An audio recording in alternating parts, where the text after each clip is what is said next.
gratuita volta per me e domattina mi rido il tutto, mai visto?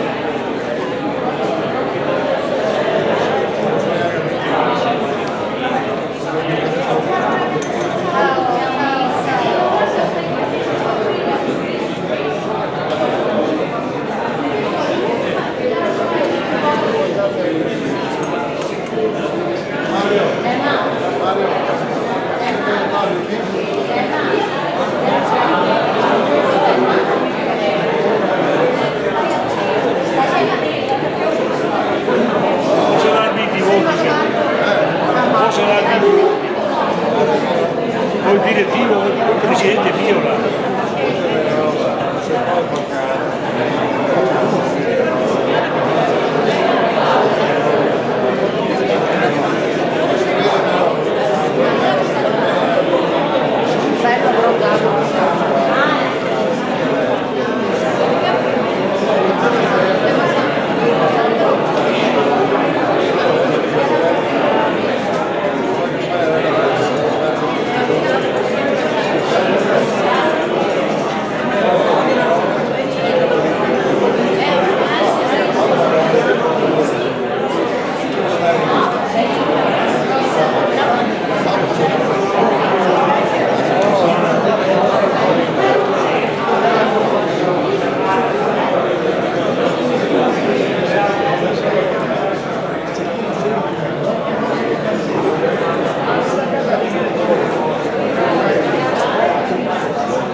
Buon pomeriggio a tutti, dichiaro aperta la seduta del Consiglio Comunale. Vorrei anzitutto fare alcuni ringraziamenti. I cittadini di Caore mi hanno rinnovato la fiducia come sindaco, conferendo nuovamente il mandato a guidare l'amministrazione comunale.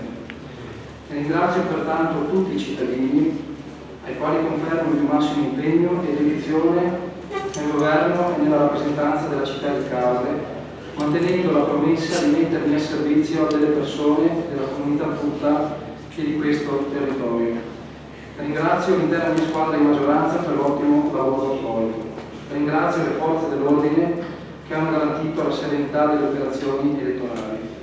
Il voto finale ci ha visto arrivare ai primi in 10 seggi su 13, totalizzando una percentuale di voto favorevole totale pari al 41,37%. Dal momento della mia nomina a sindaco, tuttavia, ho cessato di essere il candidato sindaco della mia lista e sono tornato a essere il sindaco di tutti i cittadini della nostra città. Grazie.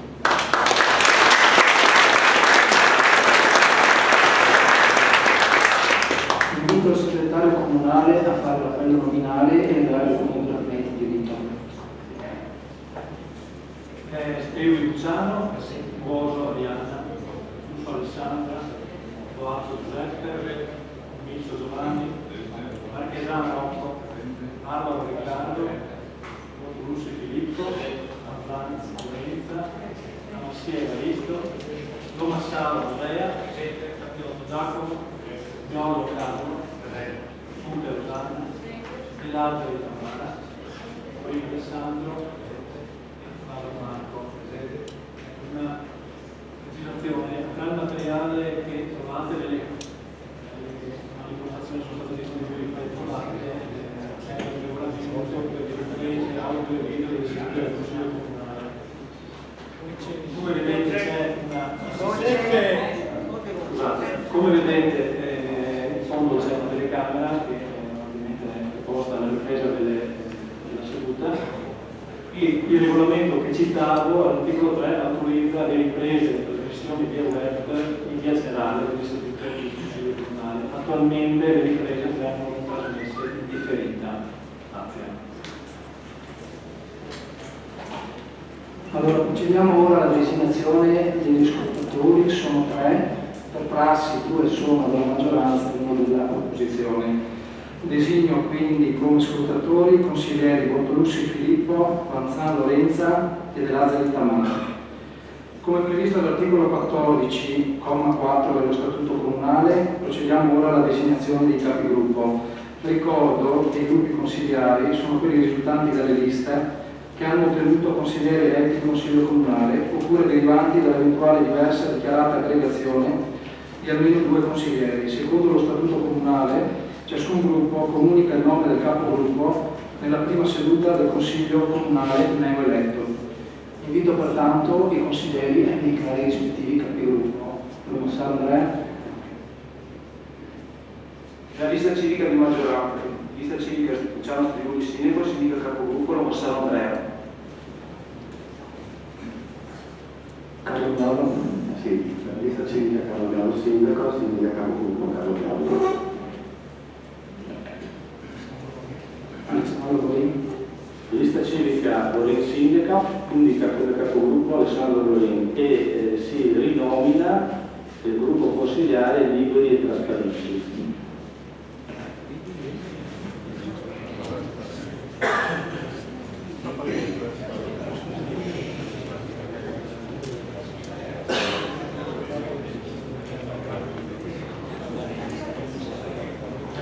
Siamo ora al primo punto del giorno. Esame degli eletti alla carica di sindaco e di consigliere comunale e delle condizioni di eleggibilità e di compatibilità di ciascuno di essi e il giuramento del sindaco. Si richiama il contenuto degli articoli 41 e 69 del decreto legislativo 18 agosto 2000 numero 267, i quali dispongono che nella seduta immediatamente successiva alle elezioni il Consiglio Comunale, prima di deliberare su qualsiasi oggetto, deve esaminare la condizione degli eletti, dichiarare l'ineleggibilità di coloro per i quali sussiste una delle cause di ineleggibilità e contestare eventuali condizioni di incompatibilità. Le condizioni ostative all'esercizio della carica di consigliere comunale sono quelle riportate negli articoli 58, 60, 61, 62, 63, 65 del decreto legislativo 267 del 2000, dal decreto legislativo 235 del 2012 e da alcune norme sparse nel corpo del decreto legislativo 39 del 2013, norme che disciplinano le varie fattispecie di incandidabilità, ineleggibilità e incompatibilità. Il segretario comunale è a disposizione per eventuali approfondimenti sulle norme citate. C'è qualche consigliere comunale che necessita di approfondimento della normativa? Nessuna richiesta. L'adunanza dei presidenti di sezione elettorale del 6 giugno 2016 ha proclamato eletto il sindaco nella mia persona e i consiglieri comunali di cui all'elenco seguente: Arianna Buoso, Alessandra Zusso, Giuseppe Boatto, Giovanni Clemente Conisso, Rocco Marchesan, Riccardo Barbaro, Filippo Bortolussi, Lorenza Vanzan, Evaristo Tamassia, Andrea Lomassaro, Giacomo Capiotto, Carlo Miollo, Rosanna Conte, Tamara De Lazzari, Alessandro Gorin, Marco Favaro. Invito i componenti di questa assemblea a dichiarare se sussistono condizioni di nulità o impedimento all'elezione di uno o più consiglieri e a indicarne i motivi e le ragioni.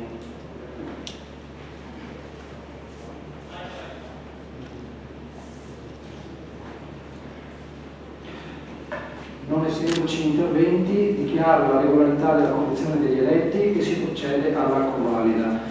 La votazione della convalida degli eletti avviene a voto palese per alzata di mano. Procediamo alla votazione per la convalida degli eletti. Voti favorevoli?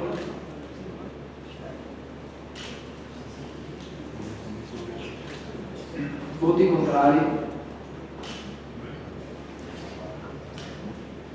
Voti astenuti? Allora il Consiglio approva la convalida degli eletti con 12 voti favorevoli, 2 voti contrari, 3 voti astenuti.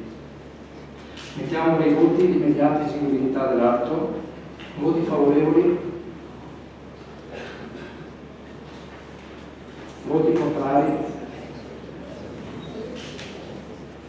Voti astenuti?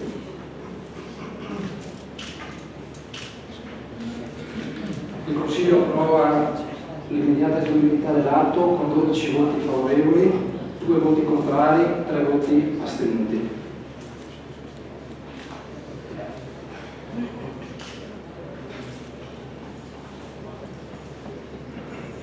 Secondo le previsioni dell'articolo 50, comma 11 del testo unico degli enti locali, il sindaco nella seduta di insediamento presta giuramento davanti al Consiglio Comunale.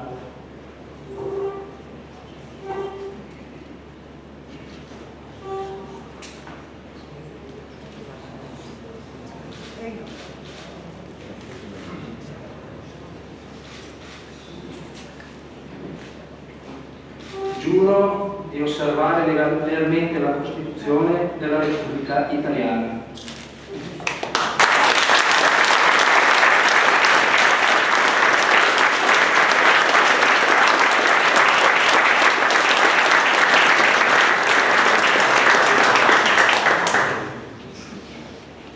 Passiamo al secondo punto all'ordine del giorno, comunicazioni del Sindaco sulla nomina degli assessori e del vice sindaco.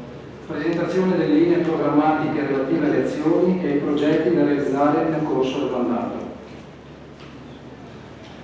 Ai sensi dell'articolo 46, comma 2 del decreto legislativo 267 del 2000, comunico di aver provveduto il 15 giugno scorso alla nomina dei componenti della Giunta Comunale, che risulta così composta: Giovanni Clemente Conisso, vice sindaco, assessore ai lavori pubblici, demanio, patrimonio, ambiente ed ecologia. Alessandra Zusso.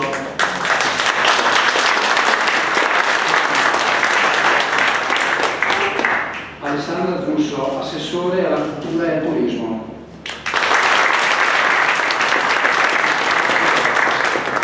Riccardo Barbaro, assessore ai servizi sociali, pubblica istruzione e bilancio.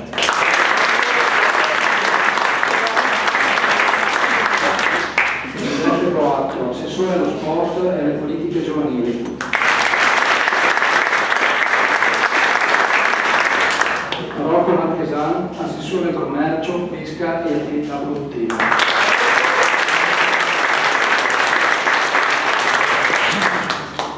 Con successivo provvedimento del 21 giugno scorso, avente efficacia convalidata ai sensi di legge, è stata data evidenza alle ragioni che, a mente del disposto dell'articolo 1, comma 137 della legge 7 aprile 2014, numero 56, pur nel rispetto della parità di genere contemplata dallo Statuto Comunale, non hanno consentito il rispetto della percentuale minima del 40%, prevedendo così una deroga parziale della norma medesima, dando atto della volontà politica di non nominare assessori scelti al di fuori del Consiglio Comunale, volontà più volte ribadita anche nel corso della campagna elettorale, in quanto si ritiene di circoscrivere la scelta dei componenti dell'esecutivo ai soggetti che fin dalla presentazione della lista elettorale hanno aderito alle iniziative e agli obiettivi fatti propri dalla compagine di appartenenza, come formalizzati nel programma amministrativo, e che a seguito della consultazione sono risultati eletti in ossequio al principio della rappresentatività democratica.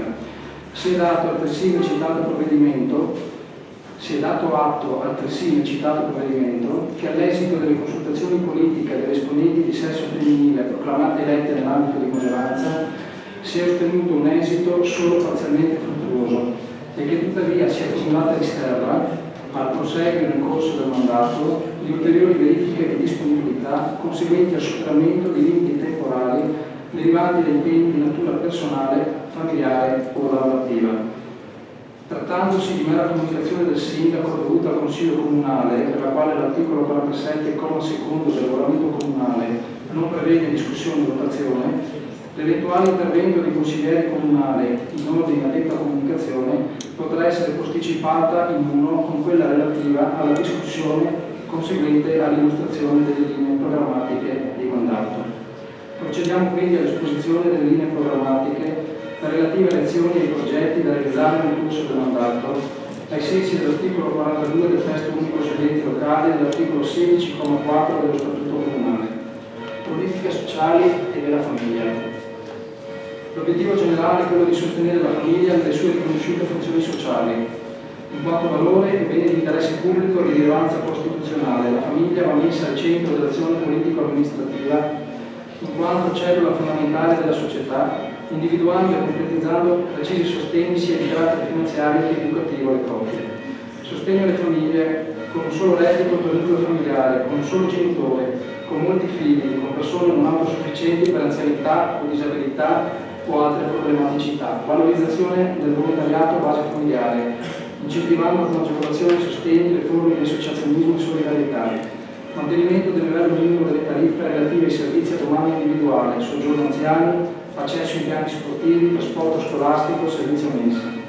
Mantenere il livello minimo della tariffa IMU sulle abitazioni destinate a prima casa, che grazie alle vigenti generazioni di fatto determinano la prevalente non tassazione delle abitazioni medesime. Azioni volte a combattere le povertà vecchie e nuove e volte a sostenere il lavoro anche attraverso l'impiego di persone per lavori di volontariato e attività sociale. Attuazione e promozione di una politica educativa volta a contrastare la crisi demografica e a sostenere la maternità e la paternità. Previsione di un beneficio pubblico pari a una percentuale determinata di edilizia residenziale agevolata per le giovani coppie in ogni intervento urbanistico di nuova edificazione o riqualificazione al fine di agevolare l'acquisto della prima casa. Lotta a tutte le dipendenze, alcol, droghe, gioco d'azzardo, collaborando con SERV, ASL, CSM, scuola e parrocchie e collaborando e aiutando anche con le contribuzioni tutte le associazioni che operano per tale prevenzione educativa. Promozione attraverso la conferenza sindaci ASL 10 dello sviluppo del sistema territoriale dei servizi socio-educativi, della riorganizzazione del servizio, della qualificazione del lavoro e della riduzione del costo dei servizi. Riqualificazione e valorizzazione della casa di riposo di Moschetta. Potenziamento del centro ricreativo culturale Sandro Frattini e del centro polifunzionale del Tava Presa.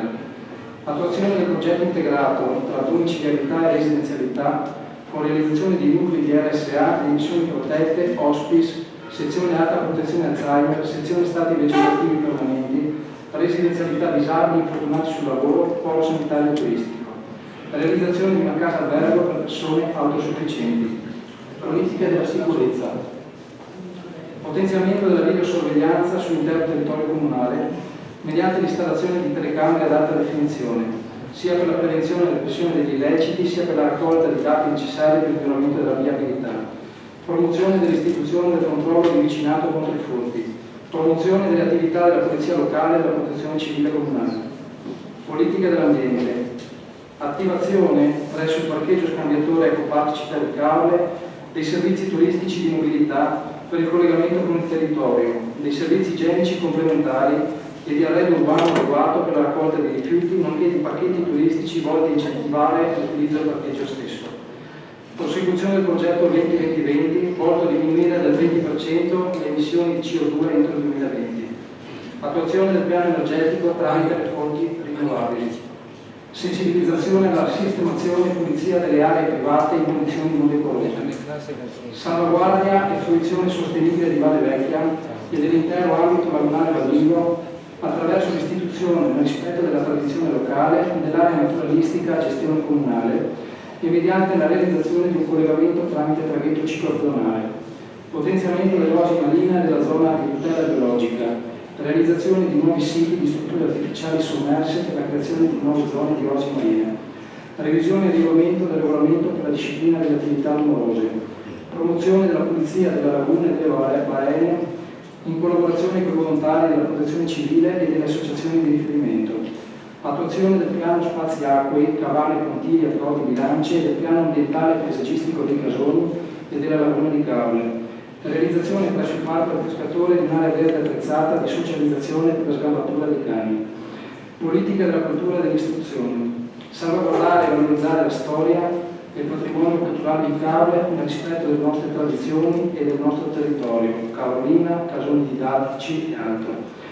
Potenziamento dell'orario di apertura della biblioteca civica e insonorizzazione delle aree destinate alla lettura mediante vetrati. Realizzazione presso l'ambito ex affine di un centro polifunzionale da adibire a teatro, cinema e sala congressuale. Riqualificazione di ambiti di aggregazione associative, ex macello, microcosmo, eccetera. Sistemazione dell'archivio comunale anche tramite la digitalizzazione dello storico. Sostegno contributivo alle associazioni ed alle progettualità rivolte alle manifestazioni culturali, musica, teatro, cultura, scultura, eccetera. Promozione delle manifestazioni culturali che allunghino la stagionalità. Costituzione del Museo Civico Carlotto tramite il trasferimento dei reperti in un unico ambito fruibile. Prosecuzione e potenziamento della cooperazione con le strutture scolastiche anche attraverso ulteriori forme di incentivazione all'insegnamento, alla realizzazione di progetti educativi anche extrascolastici. Promozione dei servizi educativi e scolastici statali e promozione e sostenimento di quelli offerti dalle scuole paritarie. Gestione unificata dei servizi scolastici e educativi per l'infanzia anche attraverso una fondazione. Politica dello sport e dell'associazionismo e politiche giovanili. Sostegno e potenziamento della Fondazione Cavre Città dello Sport. Miglioramento delle modalità di pubblicità degli eventi sportivi, promuovendo le manifestazioni sportive a scopo benefico, quelle di maggior rilevanza regionale, nazionale e internazionale, nonché in generale quelle di maggior risvolto turistico. Sostegno delle associazioni sportive che operano attivamente sul territorio, istituzione di uno sportello unificato per l'assessorato allo sport e la Fondazione Cavre Città dello Sport, promozione dell'attività sportiva dei giovani, la realizzazione di centri di aggregazione per i giovani, la realizzazione di un campo sintetico da calcio e sistemazione degli spogliatoi presso lo stadio comunale nel capoluogo, la realizzazione di un campo sintetico da calcio e realizzazione di nuovi spogliatoi presso lo stadio comunale San Giorgio di Livenza, installazione di giochi per bambini nelle aree verdi di tutto il territorio comunale. Politica del turismo. L'obiettivo generale è quello di favorire la promozione di un turismo moderno e la destinazione turistica, fondato sulla qualità e sull'ampliamento dell'offerta turistica, da realizzare attraverso una governance condivisa pubblico-privato. Semplificazione della burocrazia. Potenziamento e valorizzazione dell'organizzazione di gestione della destinazione OGD, denominata DMO Cavre, per la cooperazione tra soggetti pubblici e privati, al fine di rafforzare il sistema offerta turistica e per la gestione unitaria delle funzioni di informazione e accoglienza turistica, promozione e commercializzazione dei prodotti attraverso una più ampia forma partecipativa. Miglioramento delle forme comunicative della promozione turistica. Valorizzazione e promozione degli eventi turistici anche di pubblico spettacolo, individuando un sito dedicato per il loro svolgimento che sia compatibile con le esigenze di riposo delle persone e delle famiglie e di tutela del patrimonio storico, artistico, culturale e religioso. Riqualificazione della rete urbana sia nel centro storico che nelle frazioni. Riqualificazione e miglioramento dei servizi di campeggio comunale per aumentare l'offerta turistica. Potenziamento delle piste ciclabili per favorire il turismo green ed ecosostenibile. Attivazione del servizio bike sharing quale strumento di attuazione della mobilità sostenibile. Promozione del turismo invernale anche attraverso forme particolari di incentivo ai pubblici esercizi, nonché attraverso la realizzazione di manifestazioni dedicate. Individuazione di ulteriori aree idonee per il campo. Politiche della pesca, caccia e agricoltura. Completamento delle funzionalità del mercato ittico comunale. Completamento della pulizia delle banchine del porto. Realizzazione di aree attrezzate presso il porto. Rendere fruibile il mercato ittico con finalità turistica. Completamento della filiera della pesca con centri di trasformazione e conservazione del prodotto ittico. Incentivazione di pesca sportiva e pesca turismo. Promozione della semina del novellame di acqua comunale per il graduale ripopolamento della laguna di Cavre. Promozione del prodotto ittico a chilometro zero dal produttore al consumatore. Promozione dei percorsi agrituristici anche attraverso visite guidate e dei prodotti dell'agricoltura a chilometro zero dal produttore al consumatore. Sviluppo e innovazione delle filiere del sistema agroalimentare locale. Politica del commercio, artigianato e servizi. Semplificazione della burocrazia. Azioni di contrasto all'abusivismo commerciale. Agevolazione e l'apertura di nuove attività, in particolar modo dei giovani. Potenziamento delle isole pedonali. Politica dell'urbanistica. Semplificazione della burocrazia. promozione degli interventi urbanistici finalizzati al contenimento del consumo di suolo, alla tutela del paesaggio e del territorio, al recupero del patrimonio edilizio esistente mediante ristrutturazioni, alla residenzialità stabile dei giovani e delle famiglie, politiche della viabilità, lavori pubblici e demani. Attuazione del cosiddetto federalismo zonale mediante il reimpiego di una percentuale dell'IMU versata in favore di una progettualità di interventi concertati nelle aree territoriali di riferimento, apposizione di dissuasori di velocità nelle arterie stradali maggiormente pericolose per la viabilità regionale, riqualificazione di strade e marciapiedi nel capoluogo e nelle frazioni, in particolare riqualificazione di Largo Europa e sistemazione della viabilità di accesso al capoluogo, riqualificazione dell'arteria via Adige, viale Santa Margherita, piazza Sant'Antonio nel capoluogo, riqualificazione di via Luigi del Moro nel capoluogo, riqualificazione di lungomare Trieste nel capoluogo, completamento della sistemazione del rione di Santa Margherita, riqualificazione di piani di cacciatori e vie di casoni e attuazione del piano di recupero in Falconera, riqualificazione di strada San Giorgio di Vivenza, messa in sicurezza della pista ciclabile di corso risorgimento a San Giorgio di Vivenza, riqualificazione di strada Brussa nel tratto di accesso alla Vecchia in Brussa, riqualificazione dell'abito Garuda e Cortesino in Porto Santa Margherita, riqualificazione di via Franchetti in Ottava Presa, realizzazione della pista ciclabile sulla provinciale di collegamento tra capoluogo e Ottava Presa, realizzazione della pista ciclabile di completamento in via Selva Rosata e riqualificazione del parcheggio di via Guarnaro in Duna Verde, copertura della canaletta e rigo in Duna Verde, realizzazione e completamento dell'illuminazione pubblica sugli attraversamenti pedonali di tutto il territorio, riqualificazione e ampliamento delle strutture cimiteriali in tutto il territorio comunale, completamento dell'ulteriore stralcio del Museo di Archeologia del Mare in Sassonessa, revisione del piano particolareggiato degli aree nudi e del regolamento sull'uso del demanio marittimo, revisione della convenzione tra il Comune di Cava e Consorzio Aremili, definizione di un accordo di programma tra Regione, Comune e Consorzio Aremili per la riqualificazione strutturale delle opere di difesa a mare dell'Aremile e della balneabilità. Affari generali. Istituzione dell'ufficio per le relazioni con il pubblico per favorire la trasparenza amministrativa. Prosecuzione delle videoriprese e pubblicazione in rete delle attività del Consiglio Comunale. Prosecuzione della pubblicazione del giornale informativo dell'amministrazione comunale.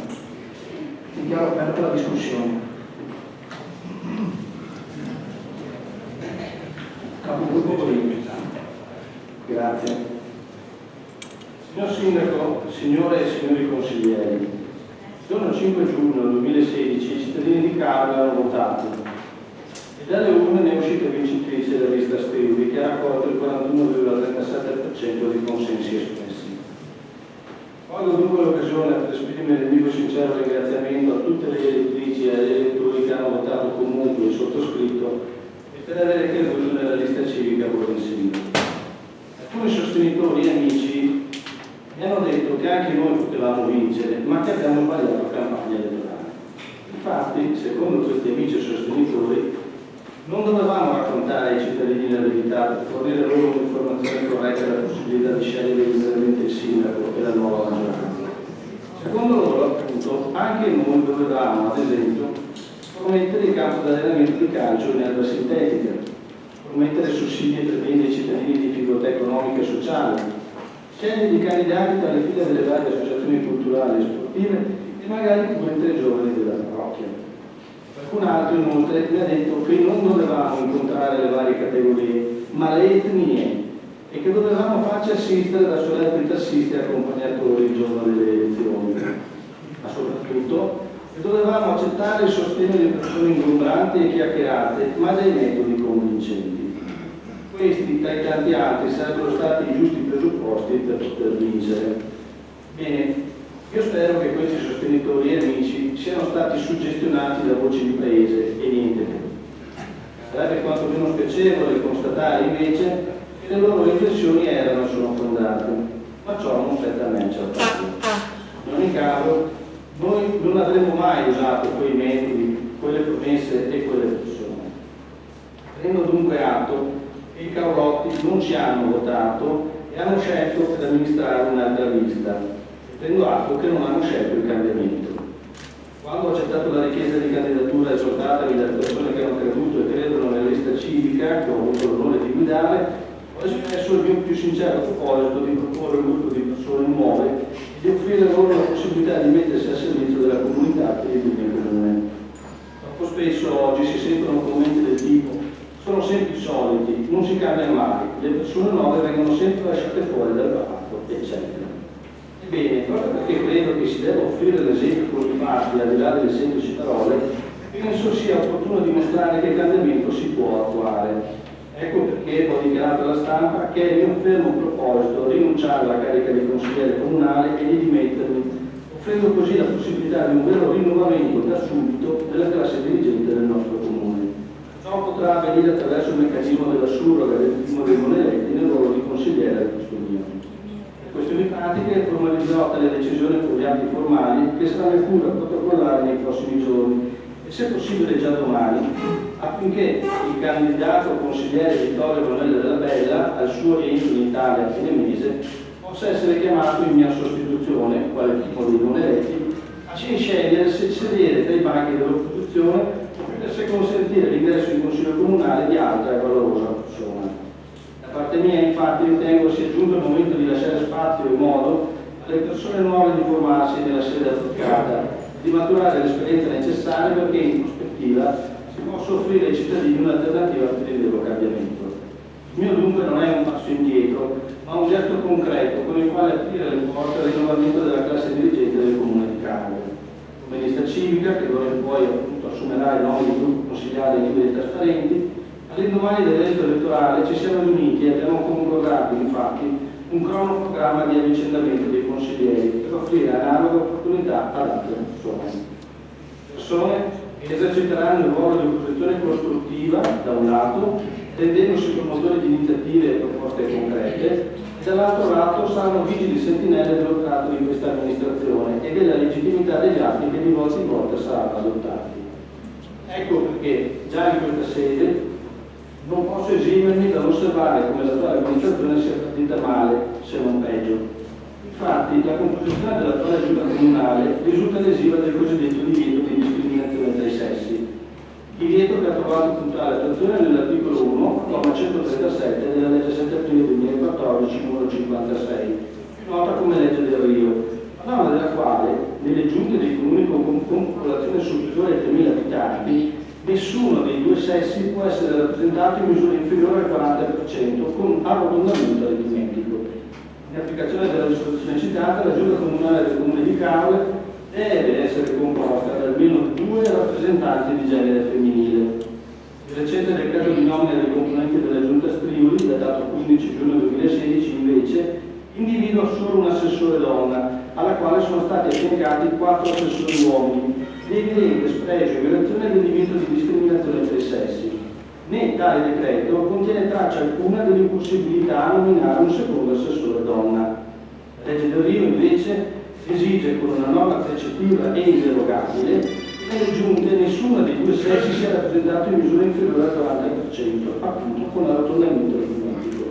Né si potrebbe evitare che lo statuto comunale nulla prevede in proposito, perché quest'ultimo è cedevole rispetto al precetto normativo sopra richiamato. Del resto tale divieto è stato riconosciuto e dichiarato come inderogabile pure dal Consiglio di Stato, sezione quinta, con sentenza numero 406, emessa in data 27/10/2015 e depositata in data 3 febbraio 2016. Dunque la Giunta del Comune di Cagliari è geneticamente illegittima, fondandosi su un decreto di nomina illegittimo perché lesivo del divieto di discriminazione tra i sessi. Attendiamo allora, Sindaco, di conoscere quale assessore uomo sarà sacrificato per rispettare la legge e, del pari, quale assessore donna lo sostituirà. Grazie capogruppo Bolin, consigliere Fauno.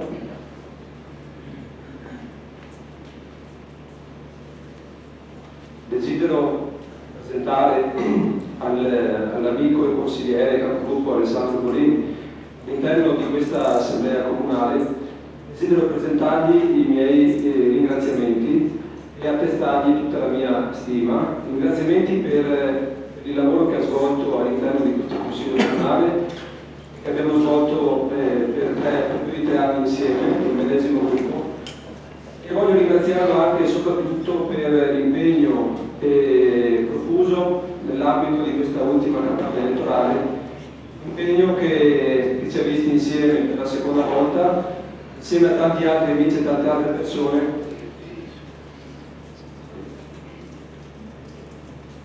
E desidero quindi confermargli tutta la mia stima e sicuramente il mio giudizio positivo sul lavoro fatto e sul metodo e sui contenuti.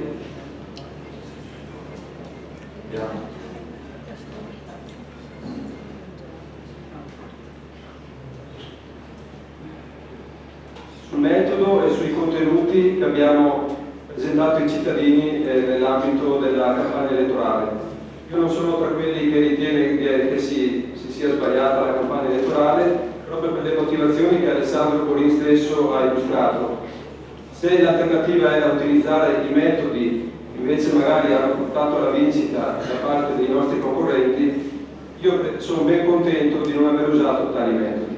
Quindi vado ancora una volta i miei ringraziamenti ad Alessandro e credo che di interpretare anche il giudizio e il pensiero di tutti gli amici, di tutti i sostenitori della nostra lista civica. Grazie.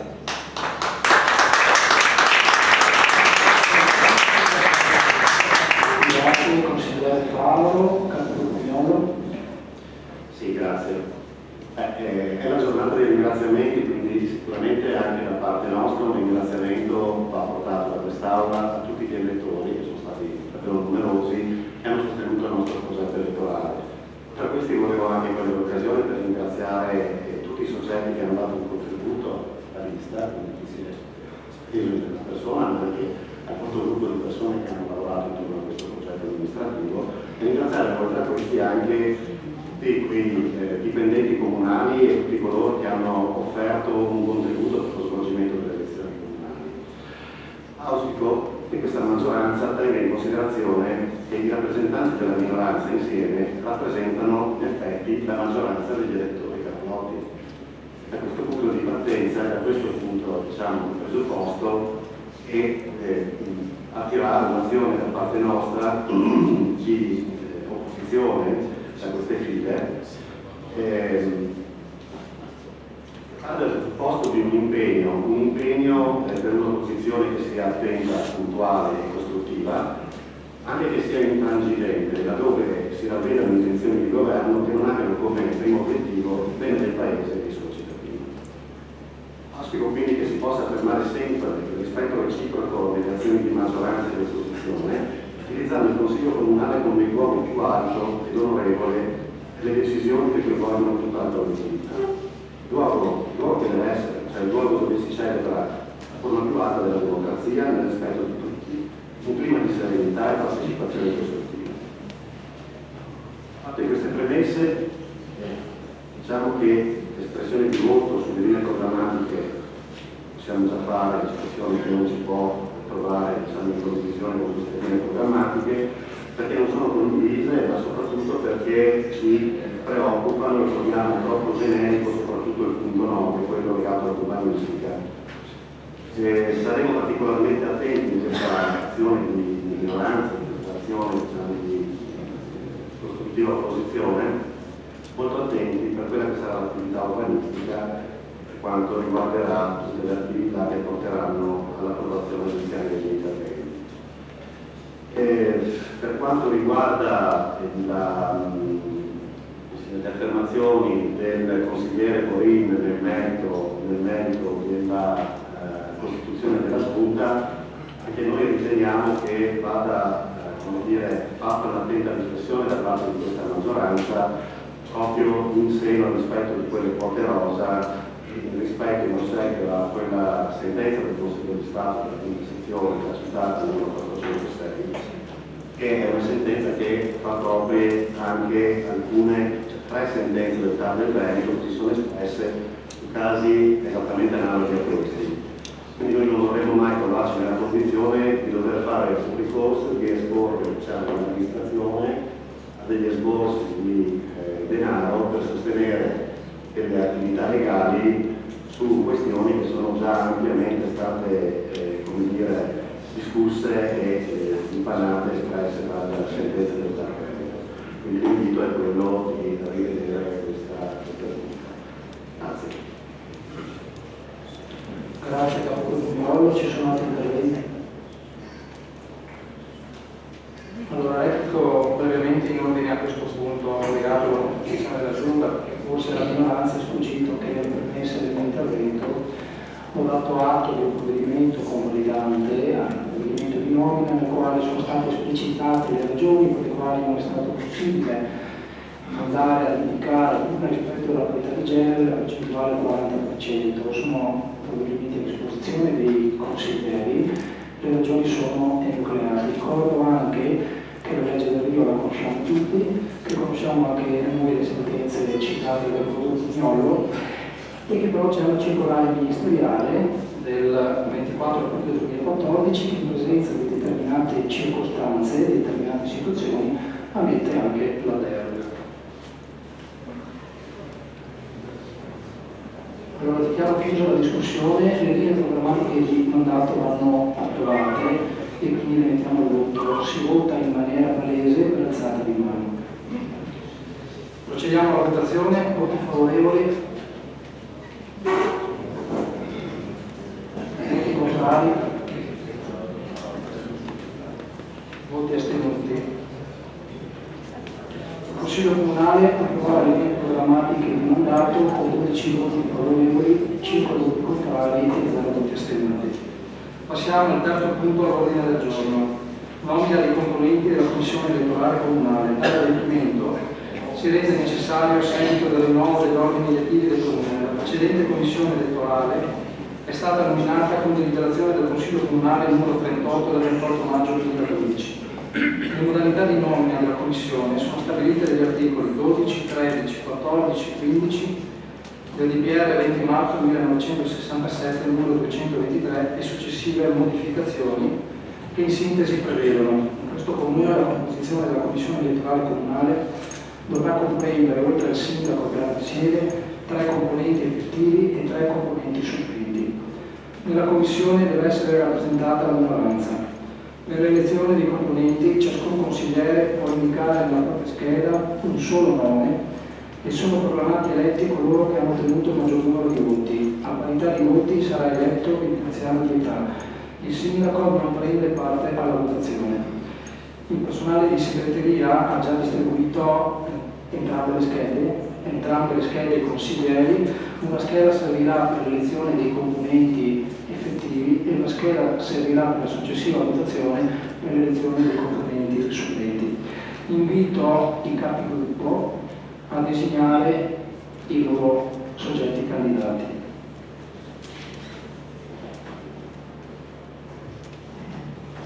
Precisando che questa indicazione si limita in questo momento alla designazione dei soli componenti effettivi. Quindi 1 per quanto riguarda il capigruppo di minoranza, 2 per quanto riguarda il capigruppo di maggioranza.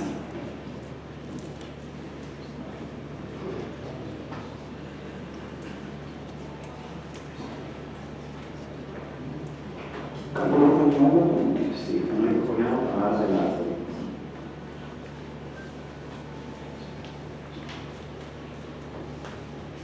Capogruppo Massaro, Borsa Ariano. Capogruppo Comino. Nessuna indicazione.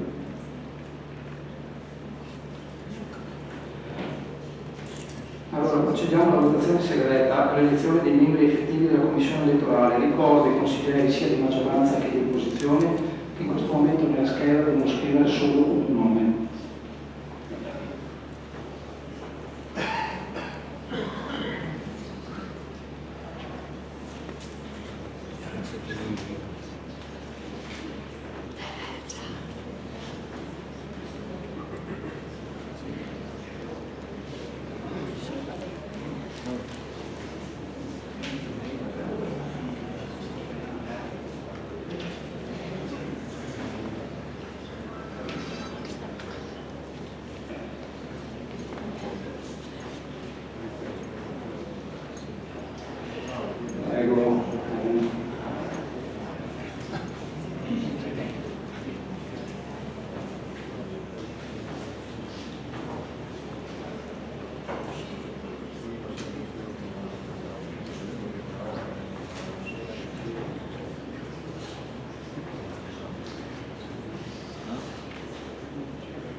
Invito gli scrutatori a raggiungerci al banco della Presidenza per le operazioni.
All'esito dello spoglio, i componenti effettivi nominati sono Tamassia Evaristo con 6 voti, Buoso Arianna con 5 voti e De Lazzari con 5 voti, 16 votanti su 16. Invito i capigruppo a effettuare le designazioni dei soli componenti supplenti. Capogruppo Massaro. Massaro Andrea, Filippo Bortoluzzi. Capogruppo Bonino. Indico come componente supplente il consigliere Paolo. Capogruppo Miolo. Nessuna indicazione.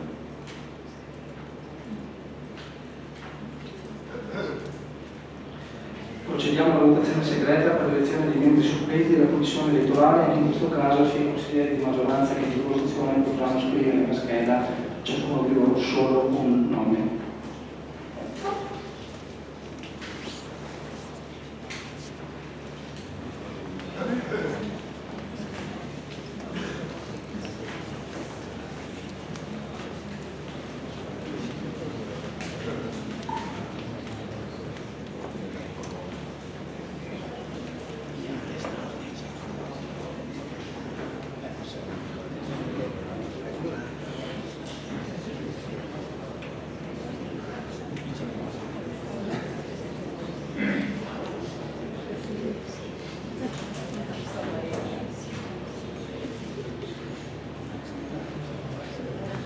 Invito nuovamente gli scrutatori ad avvicinarsi ai banchi della Presidenza per l'operazione di spoglio.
All'esito dello spoglio, i componenti supplenti nominati sono Bortoluzzi Filippo con 6 voti, Tomassaro Andrea con 5 voti e Marco Paolo con 5 voti. Passiamo al quarto E l'ultimo punto all'ordine del giorno, elezione del Presidente del Consiglio Comunale. Gli articoli 19 e 20 dello Statuto Comunale stabiliscono che il Consiglio Comunale è presieduto dal Presidente del Consiglio Comunale, eletto dallo stesso nella prima adunanza successiva alle elezioni, con il voto favorevole della maggioranza assoluta dei consiglieri assegnati, computando a tal fine anche il sindaco. La votazione si tiene per schede segrete, ovviamente con voto limitato a 1. La deliberazione è immediatamente esecutiva, secondo quanto previsto dall'articolo 3 del vigente regolamento del Consiglio Comunale, senza che sia necessaria un'apposita votazione. Invito il personale segreteria a distribuire l'ulteriore scheda già distribuita. Invito i capigruppo a effettuare le designazioni per la nomina del Presidente del Consiglio Comunale. Capogruppo Romassaro. Designiamo il signor Boso Riana.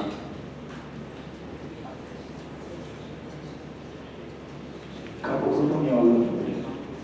Sì, ora, nel designare Rosanna Conte come Presidente del Consiglio solleviamo anche un'osservazione per quanto attiene la nomina della signora Boso, perché ci appare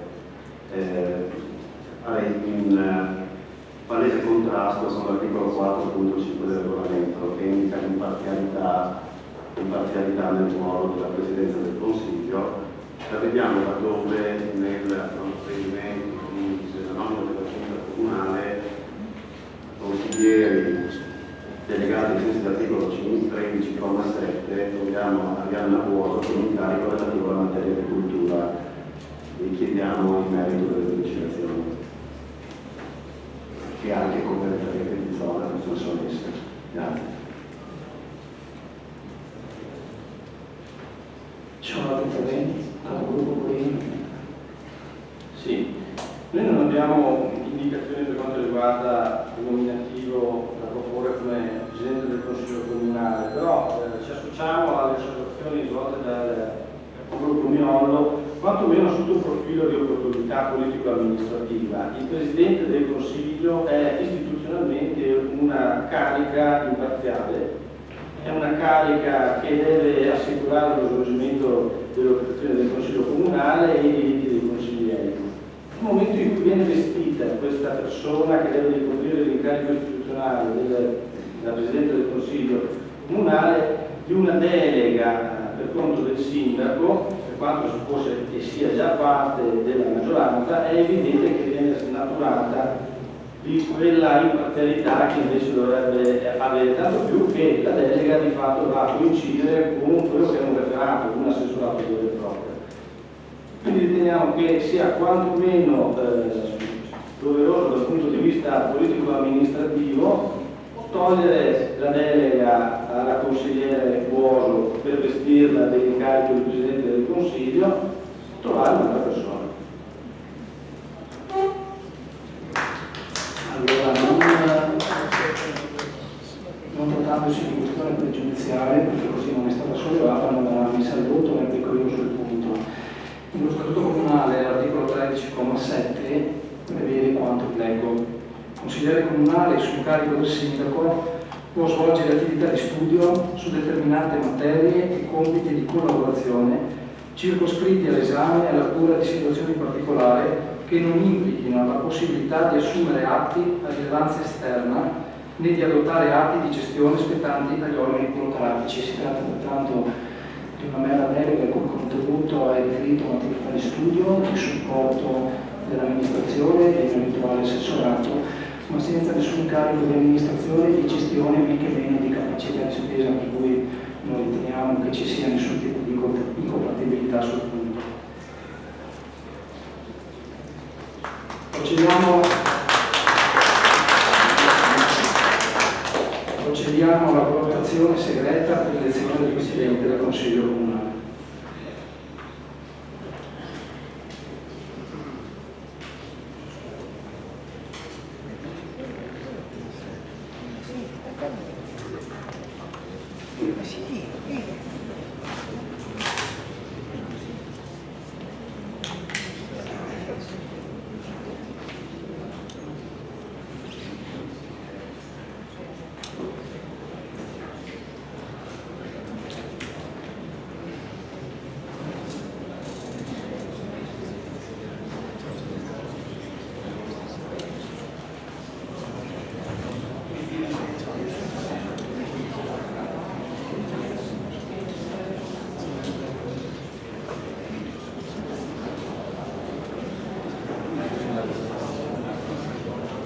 Invito gli scrutatori ad avvicinarsi al palco della Presidenza per le operazioni di scrutinio.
Avrà il seguente esito: Luogo Arianna 12 voti, Rossana Conte 5 voti.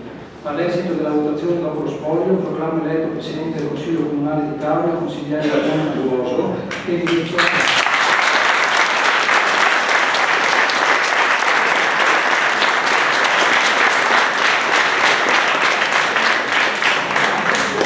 Che invito a prendere posto al banco della Presidenza e alla quale cedo la parola. Io ringrazio il Consiglio Comunale per la mia elezione a Presidente del Consiglio e con questo, esauriti gli argomenti all'ordine del giorno, dichiaro chiusa la seduta.